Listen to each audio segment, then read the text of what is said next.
আরজিকর প্রতিবাদ মিছিলে কেন শামিল পড়ুয়ারা? হাওড়ার 3 স্কুলকে শোকজ শিক্ষা দপ্তরের। Baluhati high school, Baluhati girls high school এবং ব্যাটরা রাজলক্ষ্মী বালিকা বিদ্যালয়ের প্রধান শিক্ষককে নোটিশ। আগামী 24 ঘন্টার মধ্যে কারণ জানাতে হবে। আরজিকর মেডিকেল কলেজ ও হাসপাতালের তরুণী চিকিৎসক মৃত্যুর প্রতিবাদে ফুঁসছে গোটা দেশ। মিছিলে শামিল 8 থেকে 80 সকলেই। মিছিলের পর হাওড়া জেলা স্কুল পরিদর্শকের নোটিশ পেল হাওড়ার 3 স্কুল। হাওড়ার Baluhati high school, Baluhati girls high school এবং ব্যাটরা রাজলক্ষ্মী বালিকা বিদ্যালয়ের প্রধান শিক্ষককে নোটিশ পাঠানো হয়েছে। ওই নোটিশে জানতে চাওয়া হচ্ছে কেন গত শুক্রবার স্কুলের সময় শিক্ষক শিক্ষিকারা এবং পড়ুয়ারা মিছিলে শামিল হয়েছিলেন। কয়েকজন পড়ুয়াকে রীতিমতো ভয় দেখিয়ে মিছিলে হাঁটতে বাধ্য করা হয় বলেও দাবি করা হয়েছে নোটিশে। তার ফলে শিশুদের অধিকার লঙ্ঘন করা হয়েছে বলেই উল্লেখ করা হচ্ছে নোটিশে। আগামী 24 ঘন্টার মধ্যে কারণ জানাতে হবে, অন্যথায় কড়া ব্যবস্থা নেওয়ার হুঁশিয়ারি দিয়েছে জেলা স্কুল পরিদর্শক। বালুহাটি হাই স্কুলের টিচার ইনচার্জ অঞ্জন কুমার সাহা জানিয়েছেন, আমাদের কোনো শিক্ষক মিছিলে যাননি। স্কুলের পাশ দিয়ে একটি মিছিল গিয়েছিল, তাতে স্কুলের প্রাক্তনীরা ছিল। তবে কেউ কেউ বর্তমান ছাত্রও গিয়ে থাকতে পারে, তবে স্কুলের তরফে যাওয়া হয়নি। তাছাড়া স্কুলের সময়ও মিছিল হয়নি।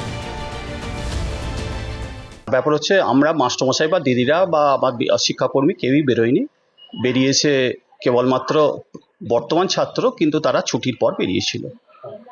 স্কুল শিক্ষা দপ্তরে নোটিশ দেওয়া হয়েছে যে স্কুলের ইউনিফর্ম করে কোনো রাজনীতিতে যুক্ত করা যাবে না। সেক্ষেত্রে কি সেই জন্যই কি এটা মনে হয়? সেটা আমি বলতে পারবো না। তো আপনারা কি চাইছেন? কেন আমাদের শোকজ করেছে আমি ঠিক বলতে পারবো না, স্যারই বলতে পারবেন। কিন্তু যে মিছিলটা হয়েছে সেটা 4:45-এর পর হয়েছে, স্কুল টাইমের পর। স্কুল টাইমের পর স্কুল চলাকালীন কি না, স্কুল চলাকালীন তারা হচ্ছে আমাদের স্কুলে যেমন পড়াশোনা হয় তেমন হয়েছে, খেলাধুলোও কালকে ছিল, খেলাধুলো হয়েছে, সমস্ত কিছু মেনটেন করে 4:30 পর্যন্ত স্কুল হয়েছে। কাদের উদ্যোগে এটা হলো?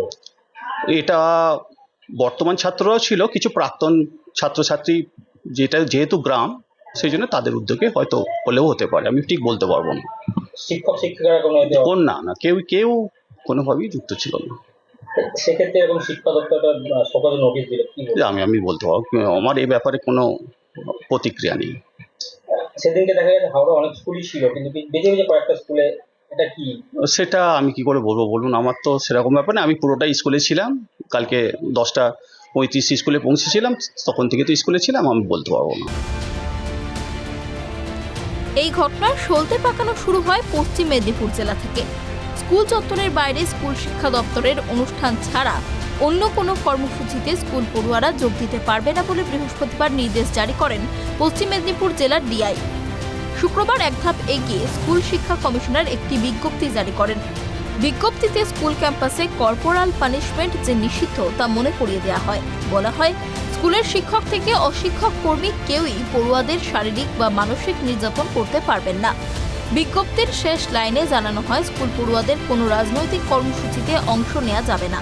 এরপর শুক্রবার নবান্নের তরফে সাফ জানানো হয়, রাস্তা অবরোধ হোক বা মিছিল, কোনো রাজনৈতিক দলের নেতৃত্বে বা মদতে কোনো কর্মসূচিতে স্কুল পড়ুয়ারা অংশ নিতে পারবেন না। নবান্নের নির্দেশ, এমন ঘটনা যাতে না ঘটে তা নিশ্চিত করতে হবে। কোথাও ঘটলে তা খুঁজে বের করে বন্ধ করতে হবে। যারা করছেন তাদের বিরুদ্ধে শাস্তিমূলক পদক্ষেপ গ্রহণ করতে হবে। এই নিয়ে জেলা শাসকদের আলাদা করে সতর্ক করে দেন মুখ্য সচিব বিপি গোপালিকা। স্পষ্ট বার্তা দেন, রাস্তা অবরোধ সহ একাধিক কর্মসূচিতে স্কুল পড়ুয়াদের ব্যবহার করা হচ্ছে, এটা বরদাস্ত করা হবে না।